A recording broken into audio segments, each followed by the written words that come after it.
going on, fam? See, here's the thing.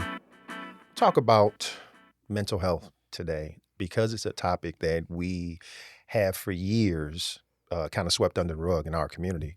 But specifically, we're going to talk about men and how our physical health affects our mental health. And we've got a special guest here today, Dr. Calvin Martin.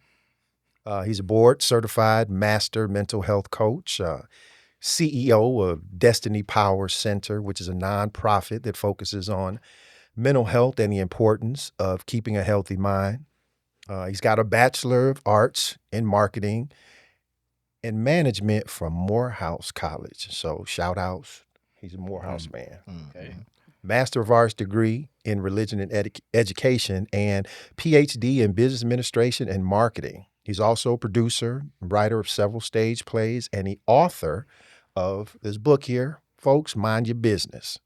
It's on Amazon, so go out, get you a copy. Most importantly, he teaches, preaches, and lives life according to the will of God. So, Amen. Dr. Calvin, thank you very much for joining us. Thanks for having me, fellas. We want to go just dig right into it. Talk about Black men, mental health. And here recently, there has been an uptick in the interest that, we have in it, realizing that for generations, we didn't talk about it. It was taboo. We still don't talk about it. So, okay, so there we go, Yeah. and which is why we're here today. So in terms of how our physical health affects our mental health, can you give us some correlations and how it is that we've arrived at that particular conclusion? The higher rate of male mortality, what men are dying from, especially in the Black community, has increased, and it's all related to their mental ability to take care of themselves. Most men, you take medicine if a woman or your mom or your wife tells you, hey, go take this. They don't have a regimen normally to get checkups. I know two men particularly, I'm on them every day. Hey, go get your checkup. They haven't had checkups in like 2-3 years. And that was because they had to go to ER. And so, the ER, they say, hey, follow up with your primary care physician. Right. Well, doctors nowadays, they used to make house calls back in the day. But now, if you don't call them, they don't call you. And men will suffer. They're sweating profusely. They can't walk 2 steps. And they just chalk it up. The diet doesn't change. Their motives doesn't change. Their eating habits, of course, doesn't change. But their exercise, it minimizes. And they just let things be. And I hear men all the time, especially Black men, say, I got to die from something. Don't escalate your death, because I think a lot of things are preventable. And I think a lot of Black men now are dying before their times. A young man the other day, he was 30 years old, died from a heart attack. Hadn't had a physical since high school. So do you think, though, that it's gotten better in terms of us looking at our physical health over the years? No, I think it's gotten worse. And I think part of it is because we need to build a structure where most men just don't think, I got to take care of my health. We'll think about paying a bill. We'll think about getting a new truck. We'll think about doing things that are external. But when it comes to us, that goes on the back end. And so you never hear like, hey, brother, hey, y'all, let's go get our prostate checked. That ain't a conversation we have. We'll go grab a beer, but we won't go get our prostate checked. So it's like, I think brothers need to come together and say, hey, you know what? Let's do a day that we just going to check on our health. We're going to be honest, put it on the table. What you been struggling with? You know what? I have been sweating kind of crazy lately. You know what? My heart has been beating off lately. You know what? My hand's been going numb. I know something's going on. So, yeah. So let me ask then, do you think that's cultural? A lot of it is. A lot Okay. of it is. Because if you look back, my dad didn't say anything. His dad didn't say anything. His dad. And it goes on down the line. And a lot of times when you look on the women's side, women, they get a gray hair grows. They're at the doctors. And so when you even look at the mental, if you transition even in the mental side, the platform now of people that are checking in, you don't see any Black men up there. You see a Black woman, you see a white woman, you see all these other people, you see Asians, you see other cultural, but when it comes to men, you don't see us standing on the platform saying, hey, you know what? Let me go get myself checked out. So, weigh into this part for me if you could, because I agree with everything you're saying. But one of the things I think as men, boys leading into men is you got a pain, you fall, we could, as a kid, you can fall and break your leg. your daddy, your uncle, somebody's gonna tell you, boy, get up, rub it off. Right. You know, shake Right. some dirt Right. off. You're all right. Right. Exactly. You know, Yeah. so I think you just internalize that You do. as an adult. Right. You might have a heart palpitation. You might have a splitting headache. But like you said, okay, I got to shake this off because I got to go to work. Yeah. So how do we address that? Even passing that down to a younger generation to say there's a difference between, and we talk about it in sports all the time. There's a difference between being hurt and being injured. Right. Right. So how do we kind of? Part of it goes to what Eugene said. It's cultural because growing up, and that affects your mental. It's like you fall, you break your leg. Hey, shake it off. Even I hear young men all the time because I'm coaching a few young guys who didn't make the team. And so mentally they're shook because they had a sports injury. And so part of the issue is Dad's going to be mad at me. I got to get back up there. So mentally I've got to get over this. But if it's something that's an injury that you can't get over just like that, then it affects your mind. But I think one of the ways we do it is we have these conversations. And a lot of times we need to have honest conversations, even if it's just all men, no women. And then we do questionnaires. Hey, whoever just broke the leg, and you probably got back to work or you went back on before you were needed to because you felt you had to. You got to prove something to somebody, and you probably see a lot of hands go up. But we have to have those hard conversations. Who ever woke up in the middle of the night you couldn't breathe? I mean, and have real conversations. Okay, let's make a pact now. And then have medical professionals on board. So if we can't get checked up, then we can at least schedule some checkups and make sure we follow up and say, hey, you're on your way to your appointment, because it's easy to just put it on the back burner.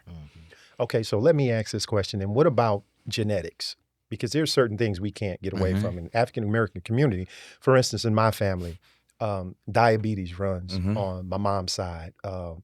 Heart conditions run on her side, as well as various other chronic conditions. So as a man, if I've got this running in my family, and let's say I do find out I'm pre-diabetic, then mentally I'm saying to myself, I can't really get away from this. So how do I condition myself? How do I condition my mind to come from a positive perspective as far as that's concerned? Because I can see, your health just being in a depressive state. Right. You got cancer or something. Then Right. guess what? You got cancer. Yeah, yeah. So how do you come out of that? How do you, make yourself from a mental standpoint say, okay, I'm going to be okay? Well, two things you just said. One is it runs. That doesn't mean it runs to you. It could be in the family, but it doesn't necessarily have to affect. And of course, everybody goes, but the other part of that is you got information. So a lot of people don't know what's running in their family because they haven't gotten checked up. It's a lot of people go to the doctor like, hey, does this run in your family? They're like, I don't know. Did your mom have this? I don't know. Because they haven't taken the time to get the information. And once you know, you start preventative methods. And it might be you have to alternate your diet. It may mean you have to exercise a little more. It may mean you got to, instead of buying a house with 3 sets of stairs, you got to get a ranch. I mean, you have to do the things that are preventative, that are going to assist you in having the best life you can, and not sit back and say, oh, woe is me. The woe is me doesn't work. I mean, everybody's got something running through their family, but it doesn't necessarily have to mean it's running to you. Okay. So information is always will trump anything. And I think that's important because I was looking at some stats, and it says that 50% of African Americans ages 35 to 64 are more likely to have high blood pressure than whites. Yep. 18 to 49 are 2 times more likely to die from heart disease than whites. Yep. So with that being the case, if you know more, then you can, to your point, prepare yourself and take preventative measures. I think one of the things that we suffer from in our community, especially as men, is not wanting to seem weak, not wanting to ask for help. Yeah. I know, my wife is on me all the time about the littlest thing, and I see now where it does good. Fortunate for me, And it gets on your nerves when she does it, doesn't it? Yes, Be honest. Yeah, it's so right, I find right. So, myself saying, well, let me just do it so I don't have to Relax. hear it anymore. And, Carl, for instance, and I, we've been friends forever and a day. His wife, the same way with him. And I'm fortunate enough to be around brothers that do, see a need for, wanting to take care of themselves and, wanting to check on you. Because I think that's where it begins. Yep, it does. We not only do it for ourselves, but we do it for those around us. Yep. And it has a profound effect. Brandon is 29. Yes, sir. So, Oh, man. We're trying to, to bring him along Yeah. and hopefully, like we do with younger generations, we don't want you guys to make some of the same mistakes we made. So, again, family, check it out. Research, do your research. Men, talk to each other. That's one of the biggest things that we can do. But I just want to touch on something you said real quick about the 50%. Mm-hmm. Out of that number, more than half don't even know they have high blood pressure. And so that's part of that information. So we have gentlemen, like the gentleman I told you I'm dealing with, trying to get them to the doctor. I know they have high blood pressure. I can tell by their diets. I can tell by what they eat and what runs in their family. But they just refuse to go. Guess why? I don't want to know the truth. I don't want to hear what the doctor has to say because you got to change some habits. And so we as black men, a lot of times we just get comfortable being us. I'm fine when you're not fine.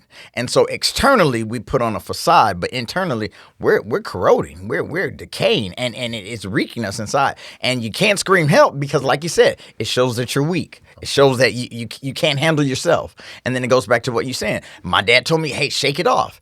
And so culturally, we're in a bind. But I think platforms like this open up the door for men to have real conversations and say, you know what, sometimes it's not okay. It's good you all have wives to remind you. But there's a lot of brothers ain't got nobody that doesn't remind them of anything. Or they just ignore what's been said. Oh, yeah, I took care of that.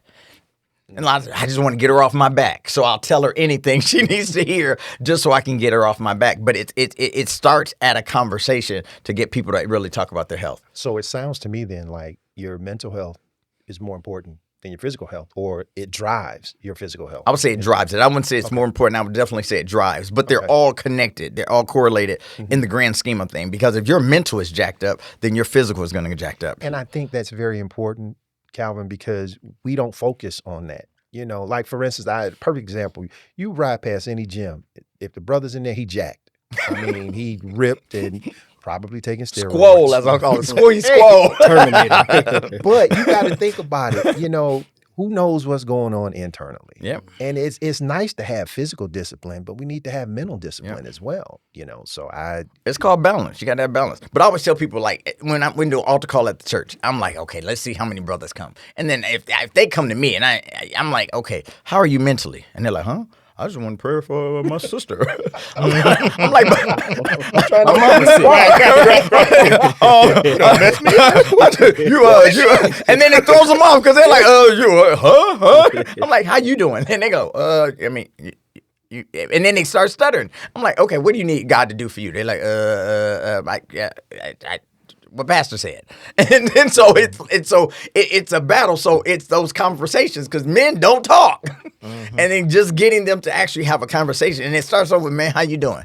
No, don't give me that. How you doing? And see, that's the thing that I've learned recently and probably the last 10 years or so is being honest. So when you ask me, Eugene, how you doing? I'm going to tell you. Yeah. Not the proverbial, I'm good. Yeah. I'm all right. Right. Because that's what kills me because we're not all right. Right. And you don't want to, to be honest with yourself. And there's nothing wrong with being vulnerable. Yeah. But I'm going to tell you, if you ask me, I'm going to tell you the truth. So, Brandon, I want to ask a quick question to you. So in your generation, do you find that there is the same element of brothers not wanting to talk about, their physical health? 100%, yeah. And I was one of the ones that fell into that category too. You look at it as bachelor years in your 20s, right? You're supposed to just work, secure resources, be the man or whatever. But if you stub your toe, break an arm, whatever, that's going to slow down your process, right? You don't want to look weak. You don't want to look like you can't work and such on and so forth. So I think you're more improved with building yourself up regardless of what's going on in here. You could be like a car with 300,000 miles on it falling apart, but you're still going to work every day because you got to work, pay the bills, take care of girlfriend, child, whatever you got to do, or you're just yourself, right? So you put that on the back burner. And I think I suffered with that. I did that. Like I just had surgery recently because that was something I probably could have, been more ahead of. But my main priority was like, let me go to work. Let me take care of this. Let me do that. Let me do that. Oh, my tummy hurts. Ah, forget it, right? So were you having your annual checkups? Well, I did. My situation was a little different because I kind of was misdiagnosed with my issue. So I did kind of slip under the rugs. I did have doctors checking me up saying I had a stomach ache, which turned into gallstones. But I felt like I could have done a little bit more to been proactive to say, no, this is more than a stomach ache. And maybe I wouldn't have ended up on an operating table some months later. So I think I was a little ahead of the curve. But then you've got some guys that'll be in that same situation I was with the stones and just take it. So do you talk to your male friends like, hey, man, you got to make sure you're taking care of yourself?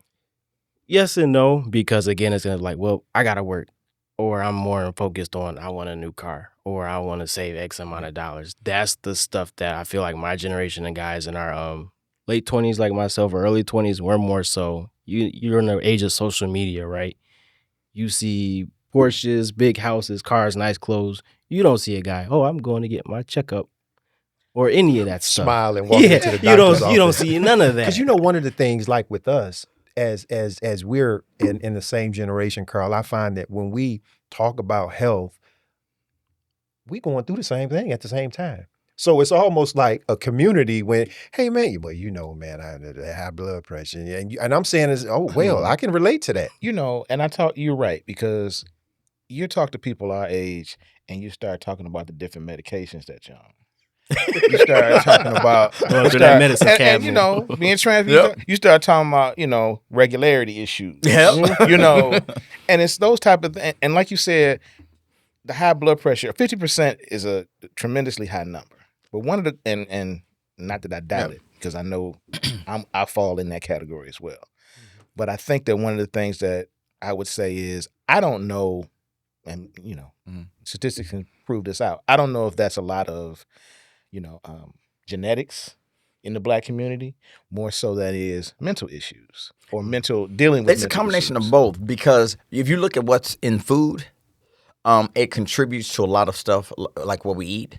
And it's so crazy because organic food and all that other stuff. So you really have to do your research. I mean, taking care of your health means you have to do some research and figure out what works best for you. Talk to nutritionists. I mean, it sounds like a lot, but it saves a lot.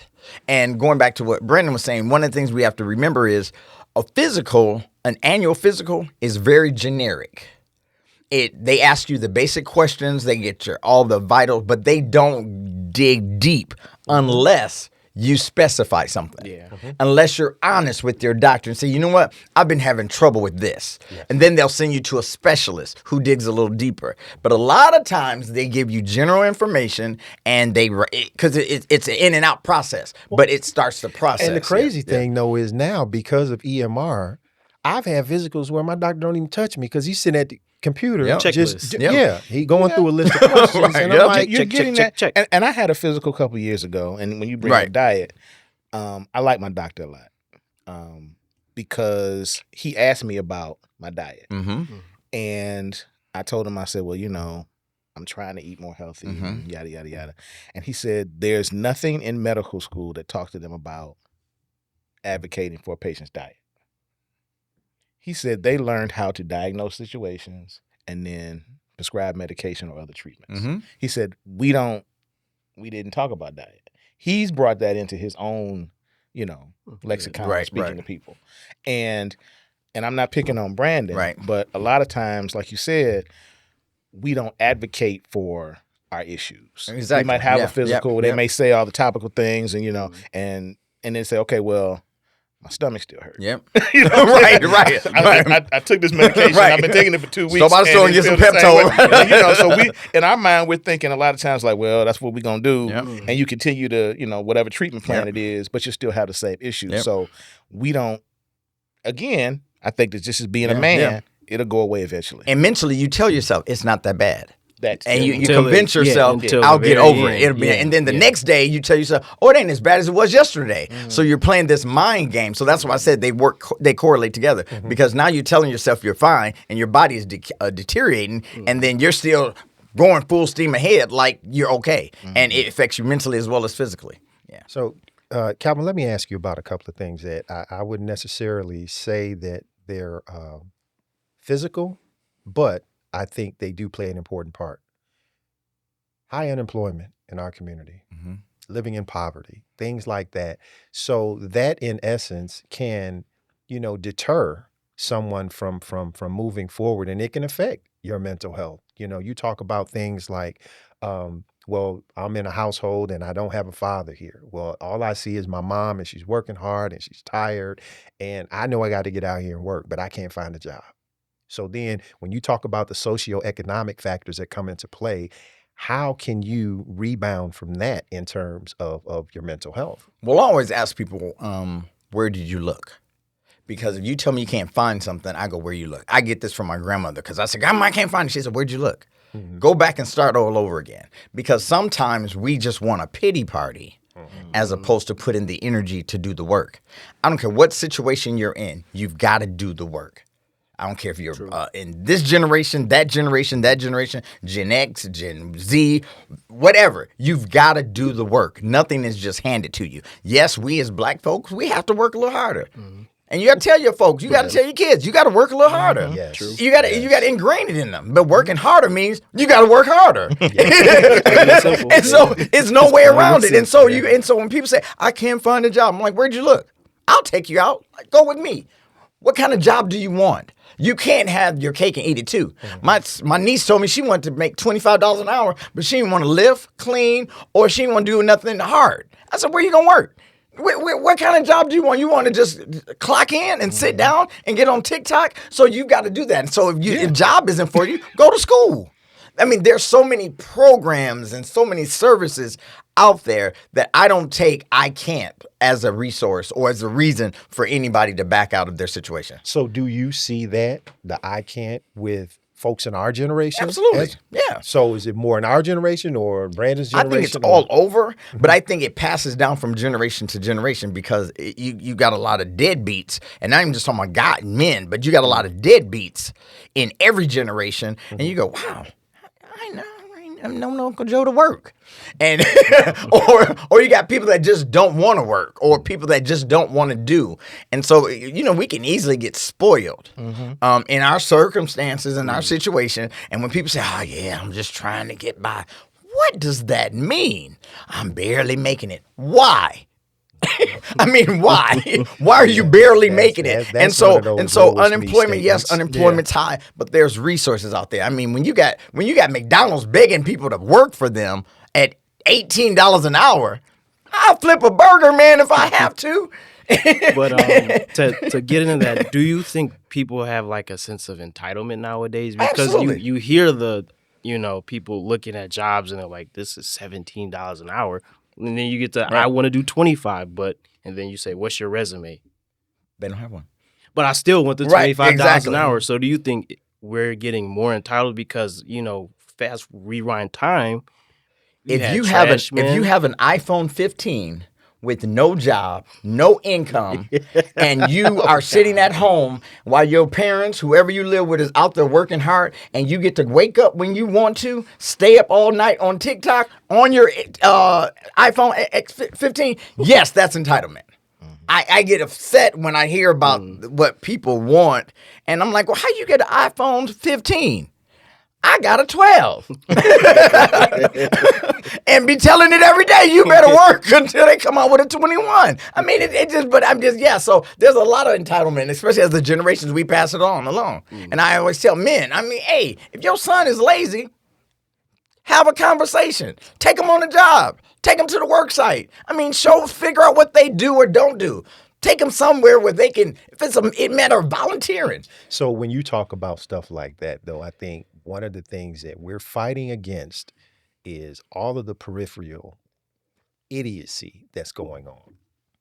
Social media, peers. Yep. So how do you combat that, especially when you've got kids or relatives of a younger age that you see that it's really influencing them, and no matter what you say, let's go look for jobs, they still looking at their friend over here like, well, he ain't doing it, and he seems to be okay, then I can do the same thing. Yep. So how do we combat that? First of all, you got to get control of your household. So your household is not the next person's household. The average kid now spends 16 to 18 hours a day on their phones. That's screen time attached to their phones. That's more than you sleep. And so it's gotten to the point where it's past ridiculous. And because their minds are always in this tick-tock. So when they do sleep, their mind is going like this, and it's going up and down, and they don't get a good night's sleep. And so by the time they get up the next day, they're in a vicious cycle of trying to chase themselves. And so it's about structure. I tell parents all the time, if they live in your house, you have to have rules. You can turn your Wi-Fi off. You can regulate your TV channels. You can make sure your kids get sleep. Guess what? You're the parent. And if you don't get control of it, you'll let them do whatever. And if a kid tells you that so-and-so's doing it, give them an option. You can go live with so-and-so, call their parents, put them on the phone, say, hey, my son wants to have your son's life. Is it all right? My mom used to do that. Is it all right? Oh, hold on, put you on speaker. What'd you say? You don't want another kid? Okay, thank you. Now, since you don't have another place to go and this is your only option, now these are the rules. I like it. Because you just have to be stern. I mean, that doesn't diminish your love. It just makes you a parent. And stop trying to be parents. Stop trying to be your kids' friends. Well, and I tell my kids that all the time. I could care less if you think of me as your friend. I'm your parent.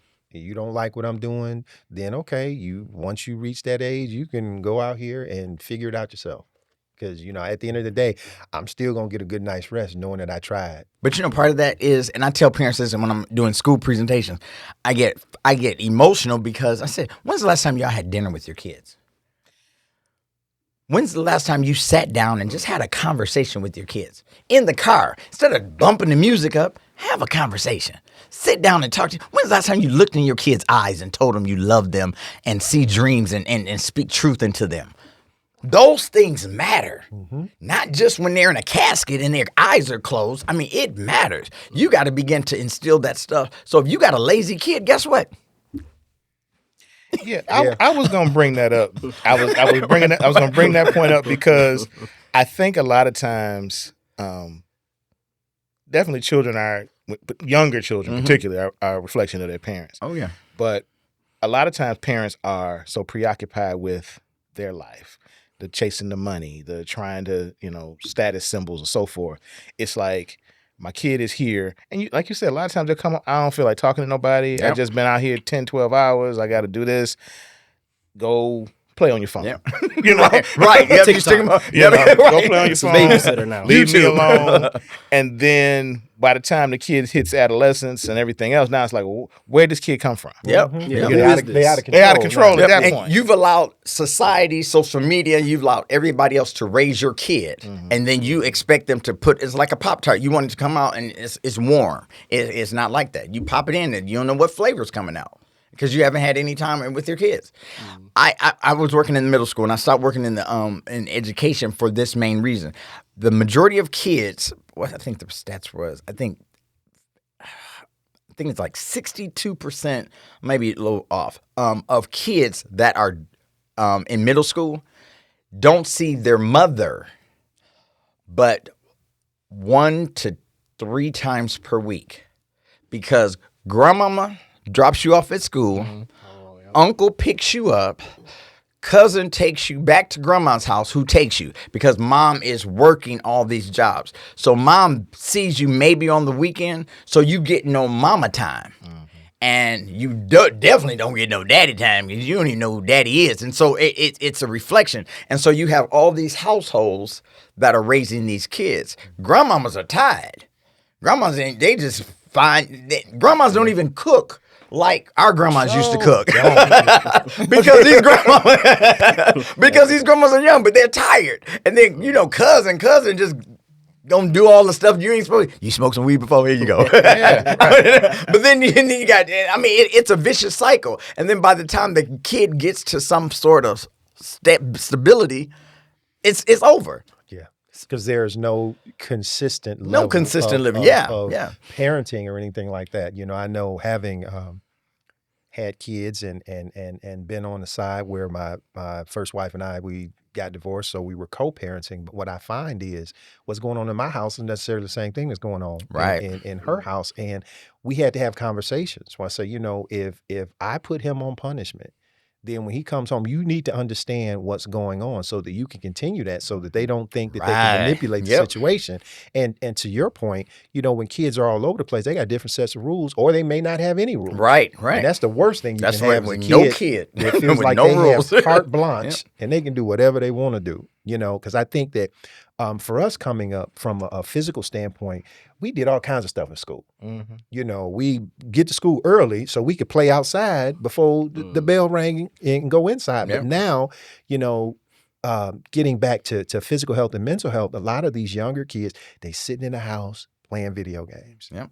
And it's rotting them from the inside because you don't have a chance to get, all of this frustration. I go outside and we used to go outside and just run down the street as fast as we could. Well, here's the For thing. no reason. We did it, right, but we did it as a collective. We did right. That's We what did those it as a collective conversations because, exactly. because sitting in the house playing video games, the sense of community is online, Twitter, TikTok, where you're communicating. I don't know if Snapchat is still a thing, but those type of communication tools. Instead of, like you said, I get to know you. He can't run. He can't catch. Yeah, right, He right, can't, right. But we had that interaction with each other, and we learned how to communicate.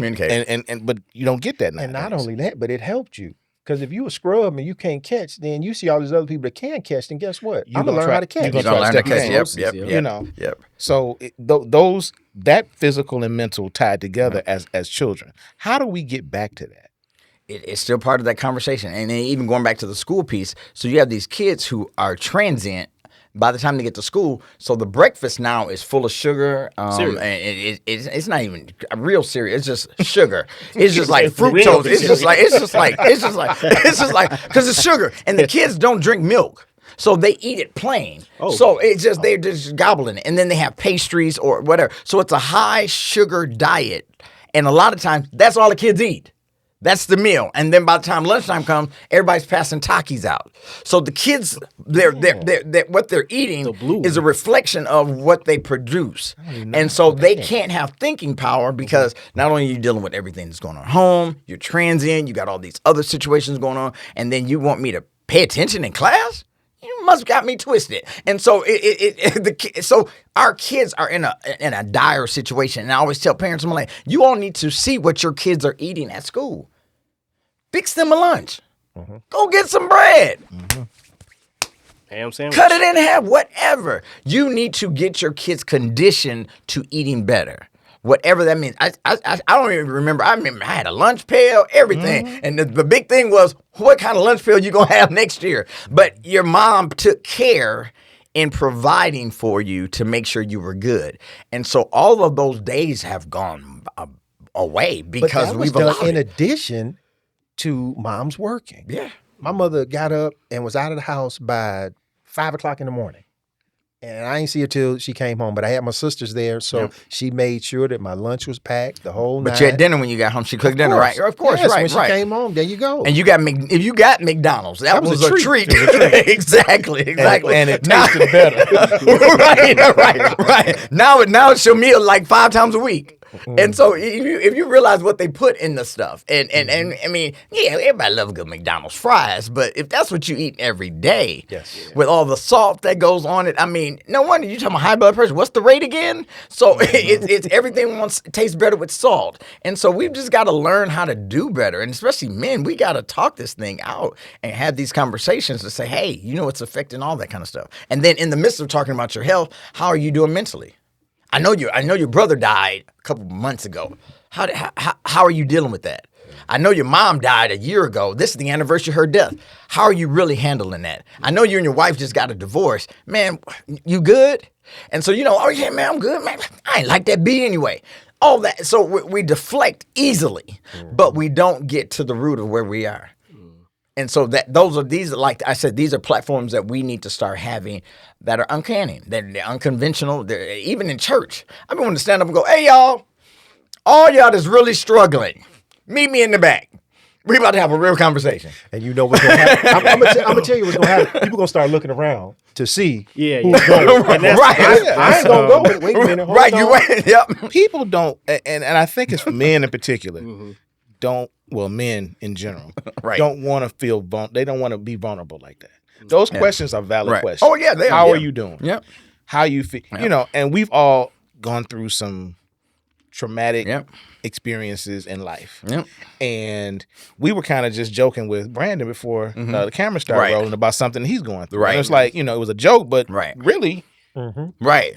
We You know? all got a concern. yeah, Right, you right, know, right, how you right. doing? Yeah. So those are questions that, and I think a lot of times, like you said, we'll Right. deflect. We'll kind of, you know, I'm okay, because we don't want to deal with certain Right. emotions. How it's just hard for me to say, how do you get there? Because it's like I think we're Right, doing right, better, right, you know, right. in terms of, you know, you've been Right, having right, this discussion right, here. right. But how do you get to the point where it's like, okay, we're not in a judgment zone. If you got to cry, if you got to yell, if you got to cuss, whatever you got to do, but we need to, you know, I am genuinely concerned about how you're doing that. It takes time, but it also means you got to personally build a community. If you know a brother just went through something, it may not be the time to ask the question, but include him in a collective group. Okay. And then have that day today we're going to talk about it. And I know brothers always, if we were just joking with Brandon and it was like, hey, that situation. So we laugh it off. Mm-hmm. But at some point you have to bring the laughter down and say, okay, no, seriously, that was some effed up stuff. I mean, literally, how did that make you feel? I mean, I know. And then a lot of times you have to insert how you feel, or if it happened to you, or if it did happen to you. I remember this one chick I had, or I remember this one situation I had. I have nobody to talk to. Right. And then you just have to be, everybody in that circle has to be vulnerable, has to be accountable, and then be willing to say, hey, whatever happens here, whatever said here, it stays here.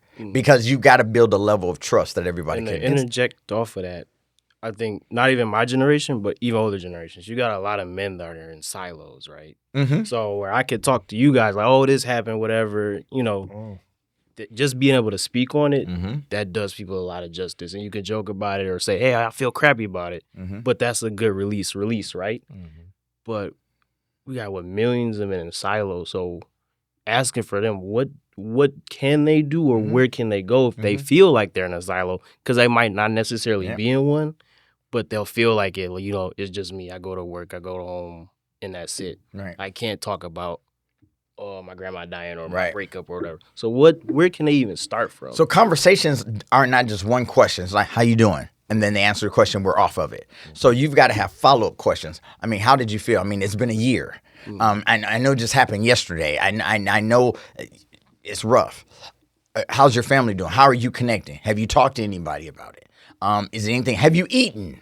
Are you drinking? Not drinking, but are you drinking water? I mean, are you hydrating yourself? And just having some real honest questions and say, hey, I'm not trying to pry. I'm just doing this out of genuine love. Because I know when you're in a rough place, it's hard to hear because your ears clog up to the external noise. And so you've got to be put in a position where you not only feel safe, but you know somebody there. Hey, man, I'm coming to get you. We're going bowling. We might not even bowl, but we're going to the bowling alley. We're just going to shoot the stuff or whatever. But you've got to set up. Men need to feel safe enough to the place where if they let their guard down, they still feel like they got their pants up.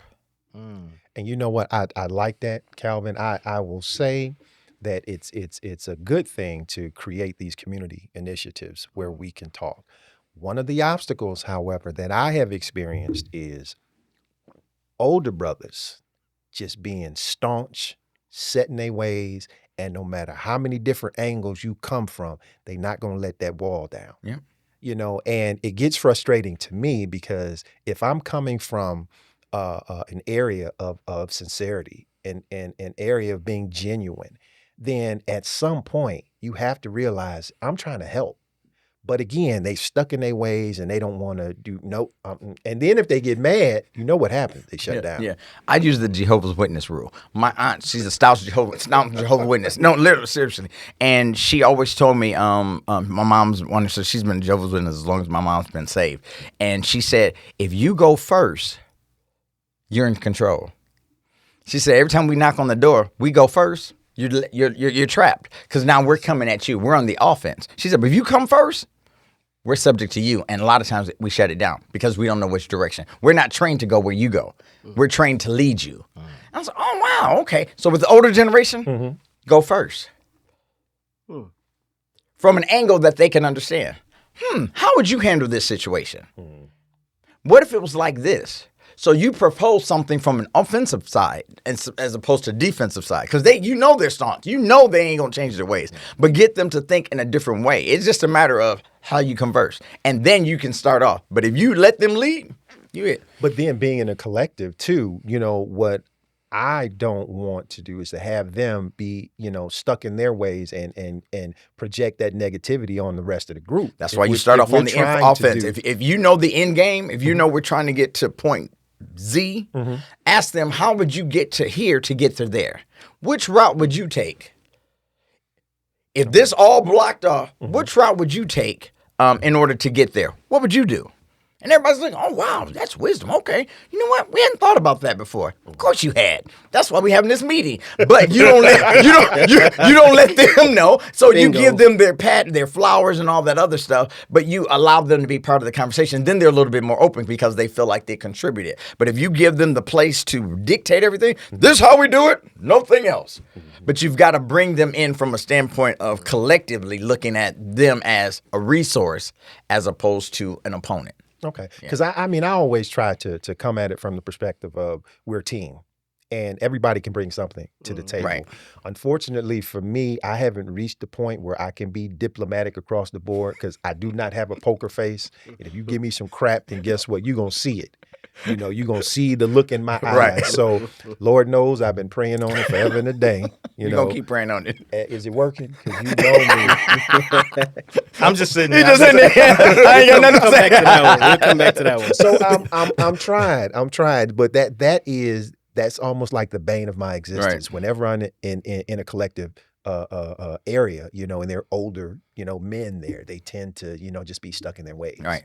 So I want to include them. Scenarios are always good. Bring a scenario that is ridiculous. Okay. And then everybody, and then propose the scenario to everybody. And then the eldest, start there. How would you handle this situation? And then give them the floor. As ridiculous as it sounds, in their mind, it's the only way. But you allow them to say, and then you can challenge that, but give them an opportunity because it's already been presented. It's like, okay, well, what if that road's blocked? So it allows dialogue, and then you bring everybody else into the conversation. But if you let them have the floor, you might as well wrap up the meeting. I think that one of the things that I've seen too in terms of our health is we have different initiatives that are going on. For instance, we've had some health fairs at our church, but it's difficult because that male turnout is. But where's the male piece? That's a good point. That's I didn't think about that. But see that would require someone to take the lead. It does. And to step out there. And in certain situations, sometimes permission has to be given. So, well, no, I already. So this might be where y'all might want to cut me out of the cut what I'm about to say. But working with churches has been my. It's a beast because churches are so set in their ways on a lot of things. We're destroying communities as opposed to building up communities. You can't be one-sided on one thing and then the other side on another thing. If you're going to have a health fair, it needs to be everybody. Then you just have stuff for kids. Don't just talk about how to adopt a kid. How to take care of the kid that you already got. Right. So, but when it comes to health, you've got to include the entire family. Men have just as much at stake as women, if not more, especially in the black community. And we don't run. We don't run and get blood work because half of us scared of needles. We don't run and pee in a cup because that reminds us of prison. So it's certain things we just don't do because of what it symbolizes in our mind. But we've got to bring all that to the table in order to make it inclusive. Brothers ain't going to just show up, oh, yeah, today's the day. The church did it. Not if the church is not promoting it. So our promotion has to be from a whole different standpoint. We got to come together. So it's got to be you and I having a conversation. Say, man, let's sign up together. Gotcha. Our group, we're going together. We're going to show we're going to unite in front. And then we even put the challenge out. Okay, let's do a men group. Get a group of 4 and y'all show up. Even if you got to tie it to a basketball or a Madden tournament, whatever the case may be. But you have to do it in a systematic way that men buy into the system. Because if you just say, hey, it's a health fair, who gon'? QR code. Let me go ahead and sign myself up. We don't operate like that. We don't operate like that. We don't go home and read our Bible like that. We don't focus like that. We pray on the way there. God, hope this good. And we're there. And so that's how, being honest. And so we got to include everybody else in order for men to actually show up. Because all those women, most majority of those women had husbands at home. Well, I'm going to the church. Yeah, it's a bunch of people I look at and I'm like, you are married? I've never seen that. Right, I've never seen it. Right. Say, who? Or they go to different churches. I mean, so we've got to come collectively. That's a show right there. Because Let's couples that go to different Let's churches, do it. man. Put that on the list. Oh, please bring me back. Again, I think we touched on that before the camera started rolling. We started talking about titles. That has a lot to do with that. So stay tuned for that. It does. But I think it comes from the pulpit down. I think we need to put the challenge. Pulpit needs to speak more on things that affect us on a daily basis. I mean, God gonna provide all that. Yeah, I'll pray. All that's great. But if I don't get myself together mentally, emotionally, especially physically, then I'm no good for anybody else. I think that's very important too, because one of the things that I've always talked about when you're talking about the church wants to mentor kids, young men in particular. Like, we got to get to these young men. The society is driving them away. And I always say, these are not aliens. These young men came from somewhere. Yep. So we really got to get to the parents, because the church can do everything in the world. You know, a mentor group can do everything in the world for this kid, but they got to go back home. It's got to be a buy-in. It's got to be a buy-in. So if we're not touching the parents, particularly the fathers in the community, if they got older cousins, uncles, most of these young men have some man in their sphere. I mean, if it's not their father, it's the stepfather. Somebody is there. We got to touch those men to say, this is what you need to do to promote a healthy household, promote a healthy child. And like you said, if they're coming into and they're buying into what the church is doing or whatever community event or whatever health fair, that's going to model to their son. It is. So, and part of that modeling is showing kids what not to do. And so they have programs that with kids with incarcerated parents to help you either build a relationship or to avoid that whole situation at all, but knowing what it is. Because in order, you can't just tell, avoid this water. You've got to let them know what the dangers of it is as well. So you've got to be able to paint a total picture. And so your daddy is locked up and he's been there and he killed 5 people. That's a conversation that needs to be had. Not just, everything's good. We're going to love you. But she's still got to deal with that trauma of her dad and what he's done. And so we've got to be able to collectively do it. And I think if the church can't do it, then we have to find other avenues that bring that to the side. But it has to be a total package that's presented. And that T word you brought up, trauma, I feel like all across the world, of course, but in our community, I think a lot of us, just taking a black man here, there's a lot of trauma that goes swept under the rug. I myself did it till I seek counseling, 20 years down the road. And I think there's a huge stigma between us and addressing our trauma because, again, it's the same as the health issues. I got work to do. Kick it in the back. So that's something else we need to look at. And just, from your expertise, how do you int somebody into addressing their trauma? Because that's not an easy thing to do. It's a whole job in itself. It's time, effort, resources, sleepless nights, Where do you start with that? Because that takes back to that situation. Dad's in jail. Right. I got this issue. I do this. I struggle here. It's a plethora of stuff. Goes back to what I said originally. It's having conversations. I tell, and especially families. We go to family reunions all the time, and we'll eat and we'll party, we'll drink. Yep. Nobody talks about the serious trauma. We got elephants sitting all around the room, and we just that ain't his real dad. You know everything. We just don't talk about it, and so I think we need to pause for a minute and bring a counselor in and say, you know what, these are some things we're going to deal with today. As a family, we can't go on. We know it's been destroying this side of the family. Have conversations. I've been working with schools, and it just to get them to have conversations at the beginning of the day, to have trauma conversations, trauma-induced conversations that kids can deal with things. Because kids bring all that to school, and then you expect them to jump into learning. Their brains aren't even fully functional to grasp A plus B equals C squared. at 8 o'clock in the morning. And so we've got to give them a break to transition from where they've been to where they need to go. And that's even in life. But we've got to be able to talk about our traumas, even in those conversations that I mentioned earlier that are uncanny. But hey, you know what? How do y'all feel about this? What do y'all think about that? But talk to your kids. If you know something happened, don't hide it from, don't tell her. She know. She knew before you did. So we've got to be able to have real conversations. I said, don't lie to your kids. Don't make up a whole story about who Uncle Joe is. Don't get Cousin Pookie a new name and he gone on. He just went somewhere else. I mean, no, he died. He committed suicide. So we've got to have these conversations. Why did he do that? So and allow kids to ask questions back. That's the only way things are going to grow and get better. We've got to have real conversations and just real dialogue. And it starts here. Yeah. And that's, one of the things my youngest son, he told me once, and it was eye-opening to me. We had a conversation, actually a disagreement. He said, well, Dad, you act like you've never been through such and such. And I'm saying to myself, dude, you have no idea. Mm-hmm. But what I had been doing is kind of saving my stories for him until he reached a certain age. And as I started to share stories with him, he was like, what?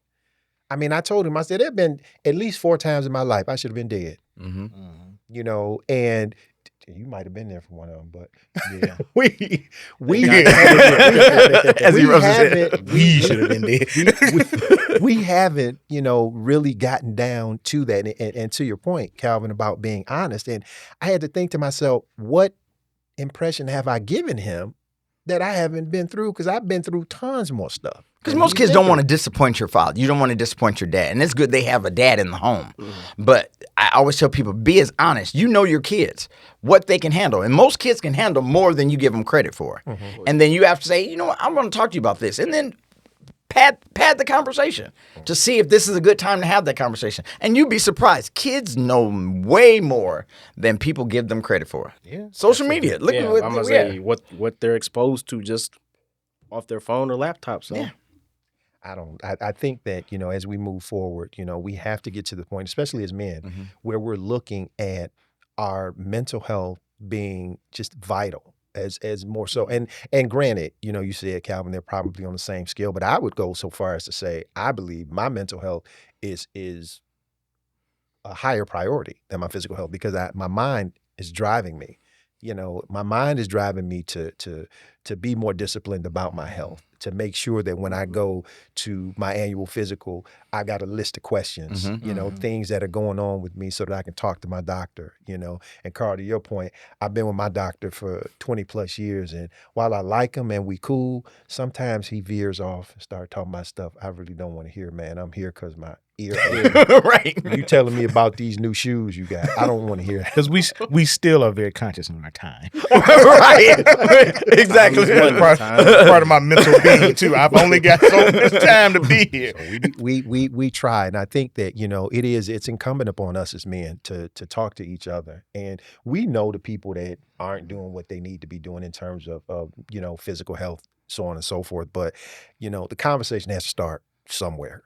Let me just clarify something. I didn't say that physical and mental health are the same. They're definitely not on the same plateau. And you're right. Your mental health should take a priority over your physical health, but they work together. Right. And so if your mental is jacked up, your physical is. So absolutely, yeah. So, Brandon, let me ask another question. So, as you get older and as you look at your generation, because we got to come at you. Oh, yeah. But let's do it. Do you see yourself growing to the point where you can approach some of your peers and say, listen, man, this is some conversation that we need to have amongst our group? I think it's a tough one to have, right? Because I've been in situations where I've had to put an eyesight thin line on my health. I've been in a car accident at age 21, 22, 23. I dealt with years of physical therapy for that. So from there going forward, I've always had to keep an eye on my physical health. I had surgery this past year. I had to keep an eye on that.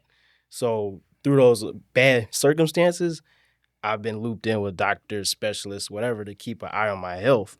But taking it back how you guys were mentioning why it's talking to your physical health, keeping tabs on that. I talk to women and say, oh, I know this guy, he don't even have a PCP, or And I'm just like, holy crap. And you hear that so much. And you got the women in my generation, they're on top of their health, but the guys are like, you don't even have a doctor or a dentist or. So I feel like there's a huge disparity between us. And there are some guys that are involved with it. It might be, because I'm in the health field, that's why I go see my doctor. But I feel like there's a huge gap. And, when I talk to people and mention it, they're like, oh, man, you go to the doctor? That's crazy. I ain't seen my doctor in. Yeah. I don't see my pediatrician. And I'm like, we 30 now. right. So you can't even go see your pediatrician no more. So I think, like Calvin always says, it's a conversation, but I think that's something that has to be baby step, because who knows, if I didn't have my health issues, would I have been regularly seeing doctors? Would I have a specialist? Would I be able to just, if I call this number, this is how I get through? I don't know, because I'm like, got to work hard, got to do this. Don't worry about that. But I definitely see a lot of guys around my generation age that are like, doctors. So but what? I think that's, Ain't nothing I wrong. don't think we should make their generation responsible for doing it alone, because as he said, they're not on that level. And so by us having these conversations, so it has to be this generation and that generation saying, hey, you bring 2, I got 2, and we have a conversation with 2 different generations. It's essentially foreign. Yeah, it is. I Yeah. looked at my dad, he wasn't I have an issue, I'm going to go to my doctor. I looked at my grandfather, same thing. He had an issue, let me go to the doctor. It was my father, grandfather, both sides, whatever. I saw them go to the doctor or hospital when it was, I can't move. right. So Yep. that, comes out the gate. I'm an adult. When am I go to the doctor or hospital? What I'm trained is, I can't move. I'm crawling on the floor. That's, what I know. I don't know. Like you joke about women, say, I got a gray hair. I'm about to call my specialist right now. That's foreign to us. So I think it's, we just don't have that knowledge to say, let me talk to this doctor, or about physicals. That's, it's foreign to a lot of us, unfortunately. So And to your knowledge, to your question or your response earlier, culturally, we don't go until we done fell over and can't move. And so we got to get it done. And so it's ingrained, and so it's passed on to every generation. So if we can't allow them or that generation or any generation to manipulate the system on their own, it's got to be a collective, a joint effort. It's definitely passed down. Yeah. But that behavior, the ignoring behavior, is passed. And then, again, Black community, whether it be valid or not in 2024, we'll yell in a minute, Tuskegee. some trauma there. Don't trust no doctor. So Put what in my arm? Well, and I'll say to that, there were a lot of people that didn't even know what that was. They were just going around spouting it. And they found out in 2020 when they started talking about vaccine. They started, you know about the Tuskegee? No, do you know about it? Right. I was like, yes, I know. Do you know? Right. Did you find it? like they bringing something new to the table. But we make any TikTok. excuse, but we as a people especially will make anything as an excuse not to do something. And so it's unfortunate, but we'll take the back road. You know what they said. Who are they? There you go. We've been asking that question. Who are they? They run the world. Well, my cousin told me she heard from a lady at work. Right. So Somebody please tell me who they is. I just want to know. who are they? And I think just to wrap this up, and put it in a bow, fellas, we all know how important our mental health is and how important our physical health is. And I think, takeaway for me is, being good to yourself, is key to having good mental health, to having good physical health. And, we got to reach out, extend that arm across the table to the brothers that may not, feel the same way that we do. I think it's very important. We've got to pass the knowledge that we have down to these younger generations, and collectively come together. As Dr. Calvin said, we can do it. It doesn't, there's no doubt. But again, it's going to take work, because we have to remove ourselves from all of the cultural conditioning that's gotten us to this point. So family, I just want to say, thank you once again for being here with us. Remember to stay peaceful. Stay prayerful, stay positive, stay patient. We'll see you next time.